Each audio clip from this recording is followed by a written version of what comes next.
함께 말씀 나누길 소망합니다. 우리 에베소서 4장 1절부터 6절까지 말씀입니다. 에베소서 4장 1절부터 6절까지 말씀입니다. 우리 다 같이 한 목소리로 봉독하겠습니다. 에베소서 4장 1절부터 6절까지 말씀입니다. 우리 한 목소리로 봉독하겠습니다.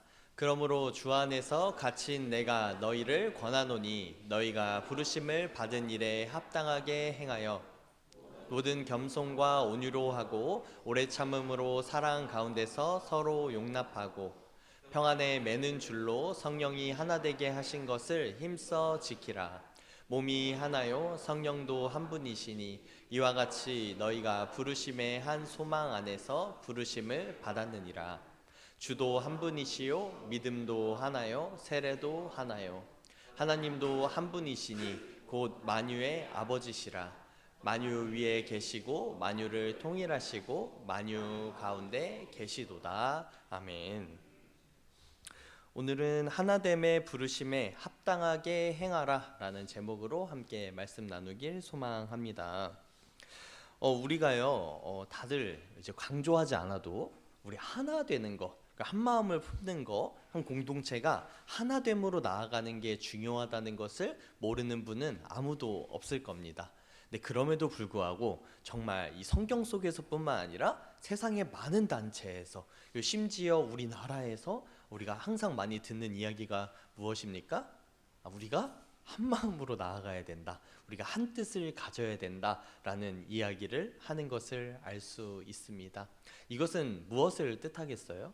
하나 되는 게 너무나 중요한 것을 알지만, 그럼 하나 돼서 우리가 한 단체로서 나아가는 게 얼마나 힘이 있는 것을 모두가 다 알지만, 그렇게 되는 것이 쉽다는 거예요? 어렵다는 거예요? 어렵다는 거죠. 그렇게 일반적으로는 되지 않는 게 일반적인 것이다. 그럼에도 불구하고 성경에서는 우리에게 뭐라고 말씀하시냐면, 우리가 한 마음 한 뜻으로 나아가야 된다. 심지어는 우리 에베소서 같은 다른 말씀에는 뭐라고 하냐면 우리가 한 몸이다, 이렇게 설명을 하고 계시죠. 한 몸인데도 우리는 다른 마음을 가지고 있기 때문에 하나 되지 못하는 우리들을 향하여, 그리고 우리와 같은 이 상황에 있던 에베소 교회에 대해서 우리 사도 바울은 우리에게 이렇게 전해주고 있습니다. 사실 에베소 교회는요, 그 당시에 그 아시아권에 있었던 터키에 있는 도시, 지금 현재 터키로 불려지고 있는 그 지역에 위치한 도시 중 하나인데요. 에베소 교회는 사도 바울이 사도행전에서 이제 많이 적혀 있는 것처럼 3년 동안 열심히 사역했던 핵심 이제 지역이라고 할 수 있겠죠. 에베소 교회를 통해서 여러 다른 교회들이 세워졌고요. 그래서 에베소서는요, 다른 서신들하고는 조금 다르게 한 지역을 지칭하기보다는 그 주변에 여러 다른 좀 둘러볼 수 있게끔 하는 보편적인 내용의 이야기들이 담겨 있습니다. 이 하나 되게 하라는 내용도 아까 제가 처음에 설명드렸지만 모두가 다 격언이 되고 어느 상황에서도 다 적용할 수 있는 듯한 그런 메시지죠.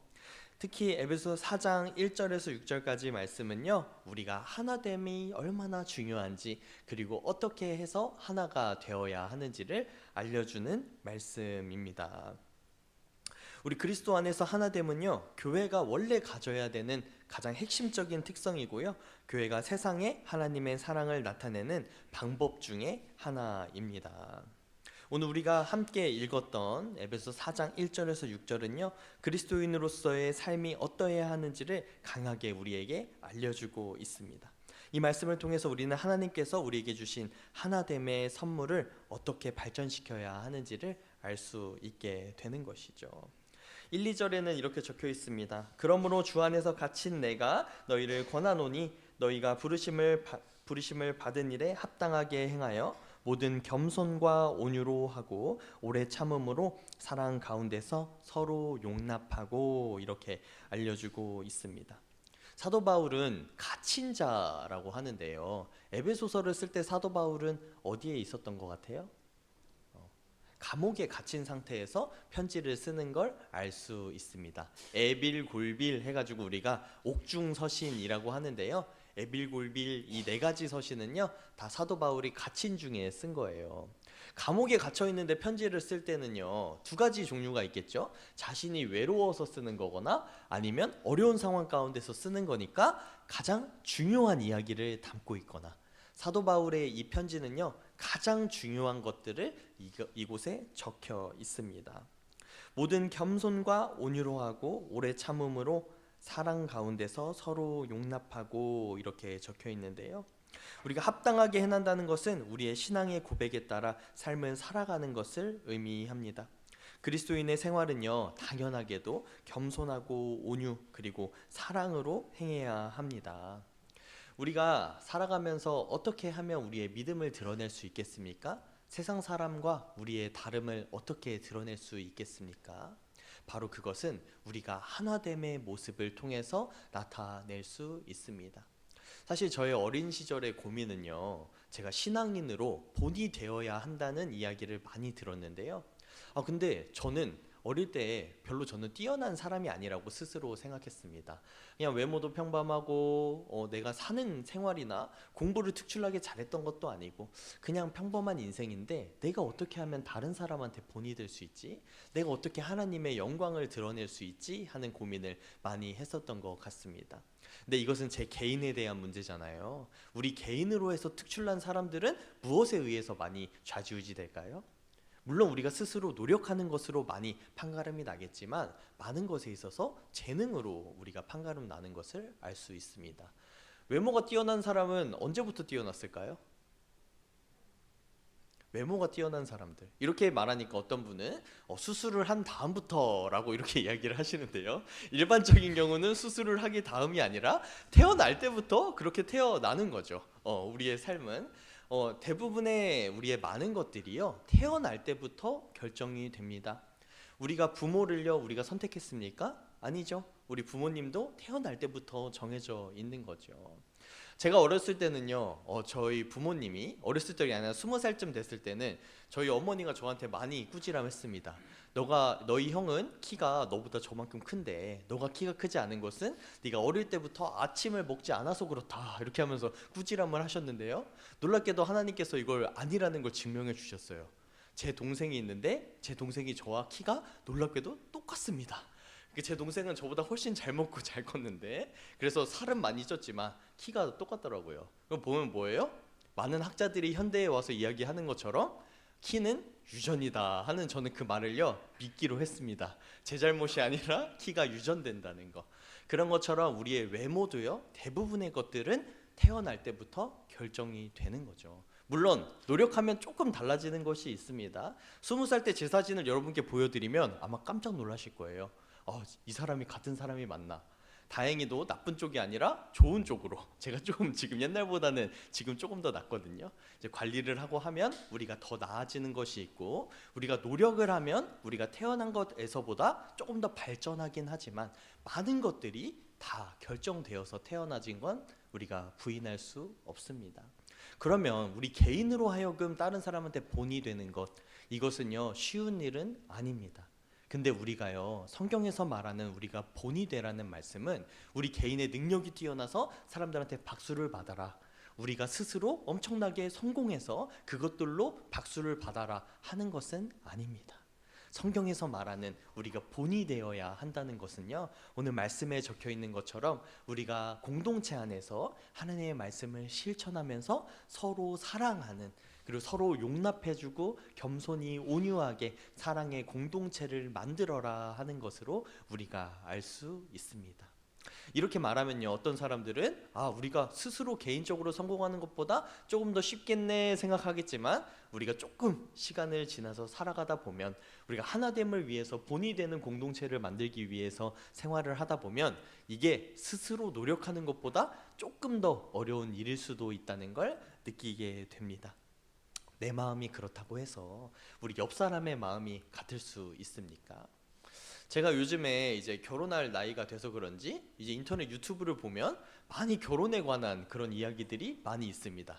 우리 예전에 이제 20살 때는요 뭐 인터넷이나 이런 걸 많이 보면 제 눈에 많이 띄었던 건 연애나 풋풋한 사랑에 대해서 띄어났는데요, 요즘에 제가 눈에 많이 띄는 건 결혼 생활의 현실 이러하다, 뭐 이렇게 하면서 우리 남편과 아내 그런 어려운 삶에 대해서 결혼하면서 부딪히는 10가지 것들 뭐 이런 제목의 그런 유튜브 영상들이 많이 뜨더라고요.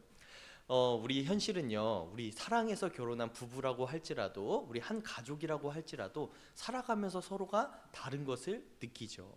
그런데 우리 가족도 아닌 우리 하나의 교회된 우리가 한 마음으로 나아간다는 것, 이것은 참으로 어려운 일입니다. 그래서 사도 바울은 2절에서 이렇게 권면하는 거죠. 모든 겸손과 온유로 하고 오래 참음으로 사랑 가운데서 서로 용납하고. 이게 쉬운 일이 아니라는 거예요. 뭐라고요? 모든 겸손과 온유로 해야 된다. 그리고 오래 참음으로 사랑해야 한다. 우리가 하나됨을 해야 되는데 하나됨이 우리의 부르심인데요. 그것이 참으로 쉽지 않고 우리가 서로 겸손하게 온유하게 그리고 우리가 할 수 있는 모든 것을 다해서 서로 사랑해야지만 그 하나됨이 이어진다는 것입니다.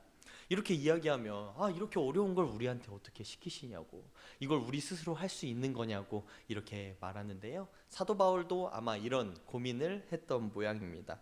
3절에 바로 뭐라고 하냐면 3절 다 같이 한번 읽어볼까요? 에베소 4장 3절입니다. 우리 다 같이 한번 읽어보겠습니다. 시작. 평안에 매는 줄로 성령이 하나 되게 하신 것을 힘써 지키라. 이렇게 말해주고 있죠.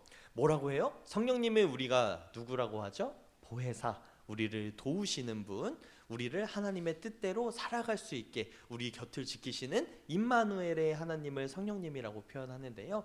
그 성령님께서 우리를 하나 되게 하셨다. 성령님께서 우리를 계속해서 도와주신다 하는 것입니다. 바울은 평안에 매는 줄로 성령이 하나 되게 하신 것을 힘써 지키라고 말합니다. 성령께서 이미 이루신 하나됨을 유지하는 것이 우리의 책임이라는 것이죠.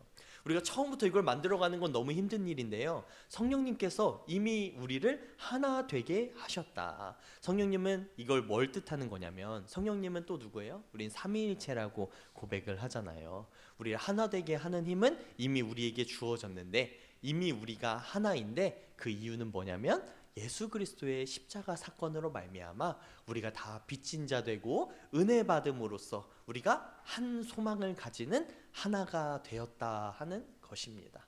그럼 우리가 하나됨의 필수 요건은 뭐예요? 우리가 안 믿는 사람들하고 하나가 될 수 있을까요?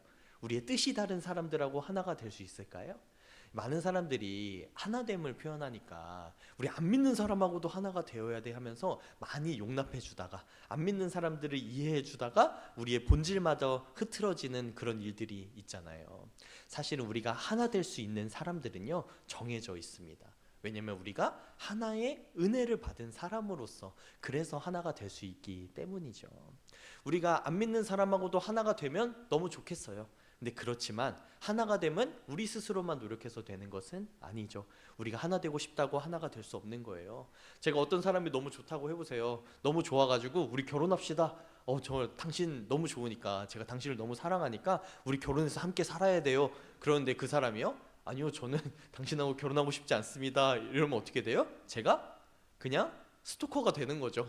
제가 그냥 그 사람을 따라다니는 사람이 되는 거죠.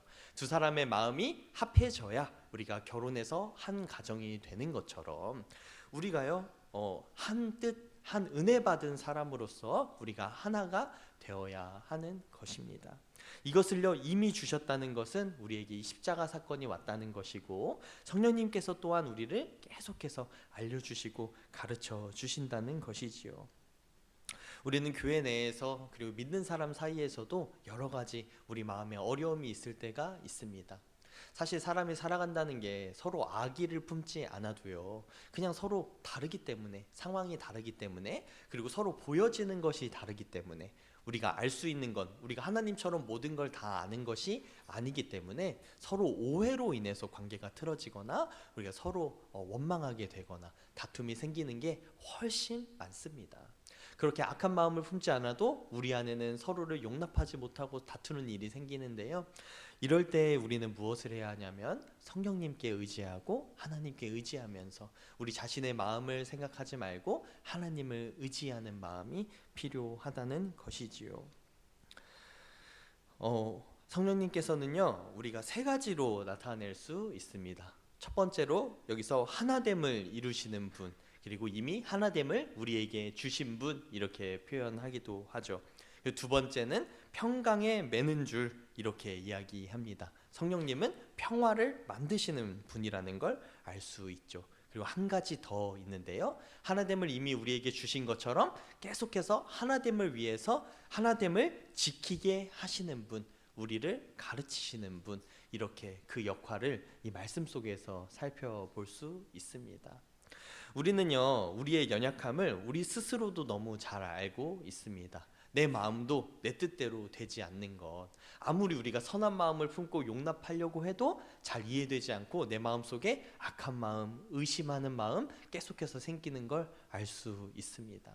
사실 우리가 내로남불 이렇게 얘기하면서 내가 하는 일에는 관대하고 다른 사람 일에는 좀 엄격한 사람들을 우리가 조롱하거나 우리가 비판하기도 하는데요, 사실 그건 너무 당연합니다. 왜냐면 나는 100% 알잖아요. 내 마음이 어떤지는 내 스스로가 너무 잘 알지만 다른 사람의 마음을 알 수 있습니까?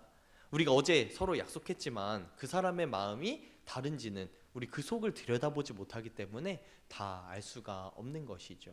그래서 우리는 우리 스스로 지키고자 하여도 지키지 못하는 것을 알 수 있는데요, 그것을 도와주시는 분이 우리가 기도하고 하나님께 의지할 때 성령님께서 우리가 하나 되게 하시는 것을 지키신다는 것입니다. 이어서 4절에서 6절까지는요, 바울은 성도들의 하나됨을 강조하면서 하나님이 어떻게 하나됨의 기초가 되시는지를 알려주십니다. 뭐라고 적혀있냐면, 몸이 하나요, 성령이 하나며 주도 믿음도 세례도 하나다. 하나님도 한 분이시요 만유의 아버지이십니다. 우리가 당연하게 원래 하나였다. 그리고 하나 되는 게 우리가 추구해야 할 방향이다 하면서 설명을 해주는 거죠. 이 하나 되는 것들이 너무 힘든 일이에요. 그래서 사도 바울은 4장의 마지막, 에베소서 4장의 마지막쯤에 가면 어떤 이야기를 하냐면요, 사도행전 4장 22절에서 24절입니다. 우리 다 같이 한번 읽어볼까요? 사도행전이 아니라 에베소서 4장 22절에서 24절입니다. 우리 다 같이 한 목소리로 읽어볼까요? 시작! 유혹의 욕심을 따라 썩어져가는 구습을 따르는 옛사람을 벗어버리고 오직 너희의 심령이 새롭게 되어 하나님을 따라 의와 진리의 거룩함으로 지으심을 받은 새 사람을 입으라. 아멘. 우리가 뭐라고 해요? 우리의 옛 구습을 따라가는 사람들은 당연하게 하나됨을 방해하고 스스로 나아가지 못한다. 우리의 마음은요, 원래부터 하나됨을 싫어하고 우리의 죄악된 마음들은 서로를 용납할 수가 없다. 그렇기 때문에 어떻게 하래요? 우리가 더 이상 유혹의 욕심을 따라 썩어져가는 옛사람을 버리고 이제 너희 심령이 새롭게 되어 하나님을 따라가는 의와 진리의 거룩함으로 새롭게 지으심을 받은 우리가 새 사람을 입으라, 이렇게 설명을 해줍니다. 4장에는요, 옛사람을 뭐라고 하냐면 우리가 이제 벗어내야 될 존재, 그리고 거짓이 있고 분노가 있고, 그리고 도둑질도 하고 서로 험담하기도 하고, 그리고 복수하기도 하고 문란하고 술에 취하는 것, 이것들이 우리의 옛사람이라고 표현을 하는데요, 새 사람은 또 뭐라고 하냐면 우리가 새로 입어야 될 육체인데요, 진실되고 평화를 추구하고, 그리고 서로 구제하고, 그리고 격려해주고, 우리가 나쁜 일을 당했을 때 용서해주고, 그리고 절제하기도 하고, 술에 취하는 것이 아니라 성령에 충만해서 성령에 취하는 사람이다, 이렇게 이야기하고 있습니다. 우리가 하나님 안에서, 사도 바울의 말씀 속에서요, 우리가 하나님 안에서 원래 하나였다라고 주장하는 것과는 다르게 현실에서 우리 초대교회부터 교회는요, 단 한 번도 하나 된 적이 없습니다. 참 놀라운 일 아닙니까? 우리가 말씀 속에서는 우리가 하나 되어야 된다고 이렇게 이야기하는데요, 이 초대교회의 역사를 아무리 찾아봐도 교회는 하나였던 적은 없어요. 왜냐하면 맨 처음에 교회에는 유대인들과 또 누가 있었어요? 이방인들이 있었어요. 사도 바울이 이 서신을 쓴 이유도요, 유대인과 이방인 간에 서로의 둘로 가려진 것, 그래서 그로 인하는 다툼이 그 옛날 초대교회에는 모든 교회들 가운데 있었기 때문입니다. 이때만 그렇습니까? 구약으로 넘어가도요, 맨 처음에 모세가 시내산에 올라갔을 때에도 모세가 안 내려오니까 사람들은 두 마음을 품고 갈라지고, 가나안에 들어가고 나서도 가나안에 남아있던 이방인들과 유대 민족들 간의 다툼이 있고, 계속해서 교회 안에 이 공동체, 하나님을 믿는 공동체 안에는요, 아직까지도 제가 보기에는 한 번도 하나됨을 이룬 적은 없었다. 잠시간에는 아마 있었을지도 모르겠어요. 사도행전 2장 42절에 나오는 그런 하나님의 나라와 같은 공동체가 잠깐은 있었을지 모르나 하나의 완성된 모델로서 우리가 보여질 수 있는 것은 성경 속에 없습니다. 참 웃긴 일이죠. 왜 성경 속에는 한 번도 없는 그 하나됨을요, 우리는 계속해서 추구해야 되고 계속해서 우리가 해야 될 명분으로 받았냐, 이겁니다. 때때로 하나님께, 아니 이 어려운 일을 왜 우리에게 주셨습니까? 수천 년 동안 수많은 사람들이 이룬 적도 없는 것을 왜 우리는 해야 됩니까? 이렇게 질문하고 싶어지죠. 하나님께서는요, 계속해서 이렇게 말씀하시면서 우리가 이뤄가야 될 나라에 대해서 이야기를 하는데요, 그것에 대해서 이렇게 이야기합니다. 우리 에베소서 4장 4절의 마지막에는요, 너희가 부르심의 한 소망 안에서 부르심을 받았느니라, 이렇게 되어 있죠. 우리 인간은 태어나서부터 서로 갈라지고 하나 되지 못했는데요, 우리에게는 한 가지 소망이 있다는 거예요. 그 소망이 뭐예요? 하나된 교회를 만드는 것. 우리가 하나된 마음으로 하나님 안에서 사랑을 나누는 공동체를 만드는 것이 우리의 하나됨의 소망이라는 것입니다. 우리가 가끔 헷갈리고 이것에 대해서 간과할 때 어떤 일이 생기냐면, 내 신앙만 지키면 되지, 나만 잘하면 되지 하는 다른 사람을 기능적으로 바라보는 일들이 생기게 되는데요, 우리가 서로를 기능으로 바라보는 것이 아니라 하나의 사랑으로 바라봐야 된다는 것입니다. 이것이 바로 우리의 부르심인 것이지요. 우리 교회 안에서 그렇기 때문에 뛰어난 한 사람은 우리에게 필요하지 않습니다. 물론 뛰어난 리더십을 가진 한 사람은 필요합니다. 왜냐하면 그는 우리를 다 하나 되게 하는 부르심을 받은 거예요. 근데 그냥 혼자만 뛰어난 한 사람, 이것은 하나님 안에서 아마도 합당한 일은 아닐 겁니다.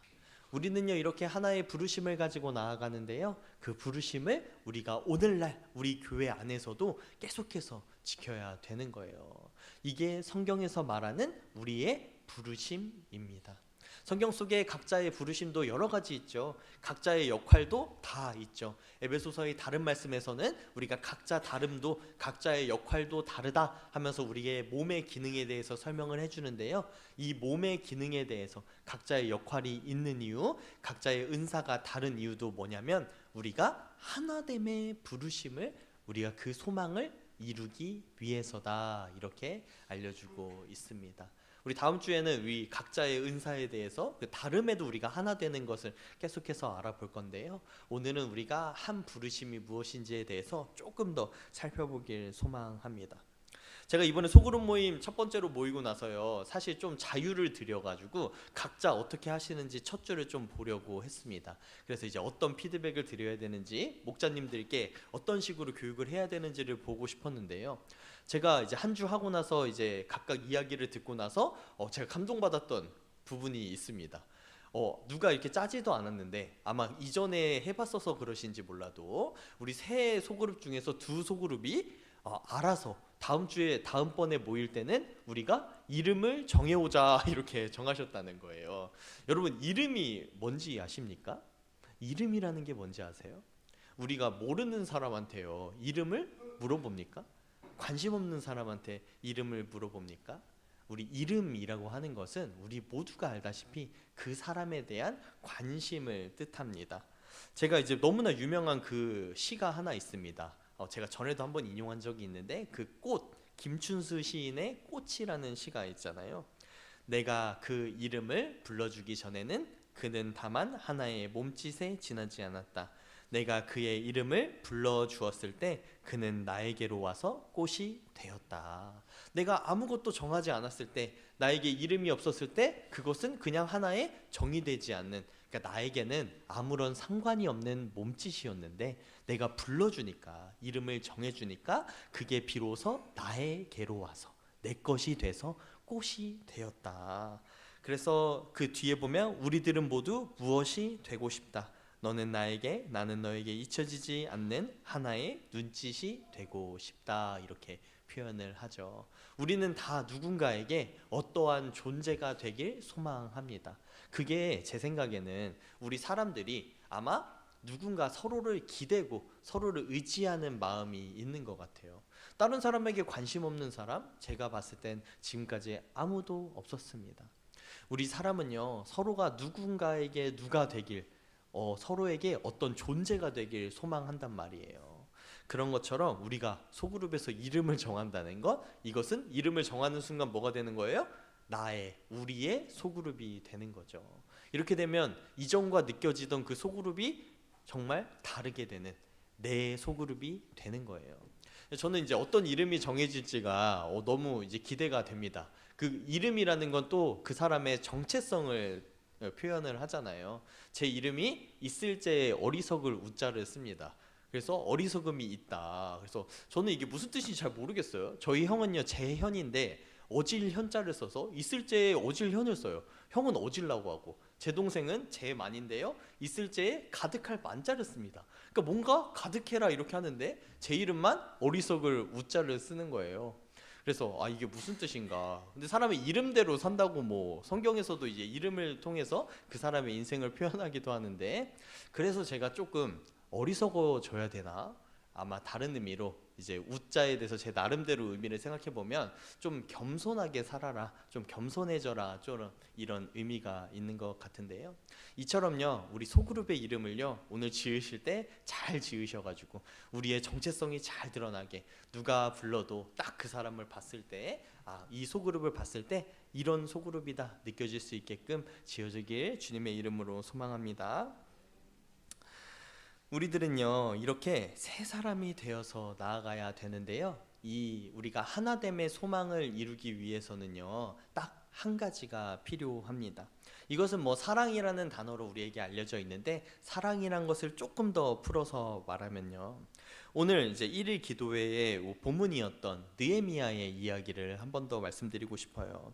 느헤미야 1장에는요, 처음에 자신의 잘못이 아무것도 없었을 것인, 그리고 바벨론의 포로로 잡혀가서도 너무나 태평성대하게 고위 간직에 올랐던 느헤미야가요, 자신의 유대 민족의 지금 현재 상황을, 다 핍박받고 성이 무너지고 성벽도 무너진 그 상황을 보면서요, 한탄하면서 첫 번째로 한 일이 무엇이냐면 그 자리에 남아있던, 유대에 남아있던 자신의 그 동료, 그 동족들을 막 비난하는 것이 아니라 첫 번째로 이걸 했대요. 뭘 했냐면 바로 회개의 기도를 했습니다. 바로 그 느헤미야와 유대 민족에 대한, 사실은 이제 떨어져 지내서요, 이제 본 적도 오래되었고 사실 아마 소통한 적이 한 번도 없었을 텐데요, 느헤미야는 그들을 위해서 진심으로 그들의 죄까지도, 심지어 우리 아버지 세대의 죄까지도 회개하며 하나님께 간구합니다. 이것은 뭐예요? 그들의 일이 남의 일이 아니라 바로 내 일인 것처럼 여겨졌다는 것이죠. 가족과 다른 사람들의 다른 이유가 뭡니까? 우리가 친구가 무슨 감옥에 갇혀갔다던가 뭐 심한 고난을 당하고 있을 때 우리가 도와줄 수 있으면 도와주겠지만, 도와줄 수 없을 때는 어떻게 해요? 어쩔 수 없으니까 우리가 그냥 조용히 침묵하거나 그냥 무시할 수 있죠. 근데 우리의 가족 중에서 고난을 당하거나 내 자녀가 고난을 당했을 때 우리가 어떻게 됩니까? 바로 나의 일처럼 받아들이게 되잖아요. 가족과 타인의 차이가 바로 그겁니다. 근데 하나님은요, 우리의 이 영적 공동체를 향해서요, 뭐라고 말씀하시냐면 우리의 영적인 하나의 가족이다. 에베소서의 다른 구절에서는 가족을 넘어서서 우리가 하나의 몸이다, 우리 자신이다, 이렇게 이야기해 주죠. 우리 교회 안에 교회인 우리 소그룹이, 그 소그룹을 통해서 우리가 서로에게 그런 존재가 되길 소망합니다. 우리가 다른 사람을 바라보듯이 바라보는 것이 아니라요, 우리가 서로를, 가족을 바라보듯이 참 주님 안에서 하나 된 우리의 가족이 되기를 주님의 이름으로 소망합니다. 오늘 우리는요 말씀을 통해서요 우리의 하나됨의 부르심에 대해서 생각을 했습니다. 부르심이란 게 뭐예요? 우리가 그냥 해도 되고 안 해도 되고 그런 것이 아니라 우리가 우리 삶 속에서 꼭 지켜야 할, 우리가 나아가야 할 우리의 한 가지 우리의 일이라는 거죠. 이것을 보고 다른 말로는 사명이라고 표현하기도 합니다. 우리가 하나됨으로 부르셨다는 것, 우리 하나 스스로 잘하면 되는 것이 아니라 우리를 하나의 공동체로 부르셨다는 것을 우리가 말씀을 통해서 알게 되었습니다. 우리가 이 말씀을 우리 마음속에 새기고 우리가 그렇게 성령님을 힘입어 하나됨의 공동체로 나아가는 부산중앙교회 성도님들 되시기를 주님의 이름으로 축원합니다. 이 시간 우리 들은 말씀을 생각하면서 우리 잠깐 기도하며 나가길 소망합니다. 우리가 이 시간 기도할 때 우리 말씀처럼 우리가 주님 안에 거하게 하시고 우리가 하나됨의 소망을 우리 마음속에 품을 수 있게 해달라고, 그리고 우리가 우리 말씀에 적혀 있는 것처럼 우리가 하나됨을 우리 마음속에 좀 기뻐하길 주님 우리에게 그런 마음이 생기길 우리 소망합니다. 그리고 우리가 그 하나됨을 이뤄갈 수 있도록 성령님 도와달라고 이 시간 기도하며 나가겠습니다. 다 함께 기도하시겠습니다. 사랑의 주님, 우리가 오늘 말씀을 배웁니다. 우리가 말씀을 통해서 우리가 하나됨이 얼마나 소중한 것인지, 그리고 우리가 하나 되는 것이 우리가 해도 되고 안 해도 되는 것이 아니라 온전히 하나됨의 한 소망으로 우리를 부르셨다는 것을 이 시간 느낍니다. 주님, 우리 마음에 하나됨의 소망을 주시고 그것을 지키게 하시고 이미 우리에게 본을 보여주신 예수 그리스도의 사랑을 힘입어 우리가 하나 되며 나아갈 수 있게 하여 주시옵소서. 특별히 우리 성도님들 가운데 우리 주님께 감격함으로 우리 온전히 주님 안에서 하나됨의 소망을 품며 나아갈 수 있게 하여 주시고, 이것이 주님 우리가 억지로 하는 것이 아니라 우리 마음 가운데 성령님이 주시는 감동으로 인하여서 우리가 자발적으로 주 앞에 나아갈 수 있도록 인도하여 주시옵소서. 주님, 우리는 연약하여서 우리의 힘을 할 수 없음을 고백합니다. 온전히 아버지의 마음으로 하나 되게 하여 주시고 온전히 주님의 뜻으로 새롭게 하여 주시옵소서. 그리고 이 소망을 우리가 이루어 나아갈 때 우리 안에도 참된 행복과 기쁨이 있을 수 있도록 인도하여 주시옵소서. 이제 우리의 소그룹이 세워져 갑니다. 교회 안에 교회로 불리는 아버지 우리 소그룹이 각자의 이름을 가지고 자신의 뜻을 따라 날아가게 하여 주시옵소서. 온전히 아버지의 뜻으로 새롭게 하여 주시옵소서. 온전히 주님의 은혜로 새롭게 하여 주시옵소서. 아버지 하나님 감사합니다. 오늘 말씀을 우리 가르쳐 주시고 성도님 한 사람 마음을 감당하여 주시고 온전히 주님의 마음으로 우리를 가르쳐 주시옵소서. 모든 것 감사드립니다. 우리를 새롭게 하시는 하나님, 우리를 온전히 주님의 은혜 안에 거하게 하여 주시고 시간 말씀을 통하여 우리를 깨우쳐 주신 그 은혜로 우리가 주님 앞에 나아갈 수 있도록 인도하여 주시옵소서. 우리가 바라는 것은 말씀대로 우리 안에 하나됨의 소망이 있길 주님 우리가 바랍니다. 온전히 주님의 뜻대로 우리가 하나 되게 하여 주시고 우리 한 사람의 신앙이 아니라 우리가 서로 사랑하고 하나의 공동체를 만들어가고 이 공동체를 다른 사람들이 바라볼 때 정말로 그 사랑이 넘쳐 흐름으로 인하여서 주님을 알아가고 주님을 전하는 공동체를 만들어갈 수 있도록 인도하여 주시옵소서. 주님, 우리는 연약하여서 우리가 애씀에도 주님 그 뜻대로 되지 않을 때가 있음을 고백합니다. 주님, 우리를 수없이 공격하고 방해하는 것들 또한 있음을 고백합니다. 주님, 이 시간 우리를 지켜주시고 한 주간 삶 가운데도 우리가 살아감에도 주님 인도하여 주시고 지켜주시옵소서. 오늘 감사드리며 사랑이 많으신 예수 그리스도의 이름으로 기도했습니다. 아멘. 우리 가능하신 분들은 일어나셔서 찬송가 288장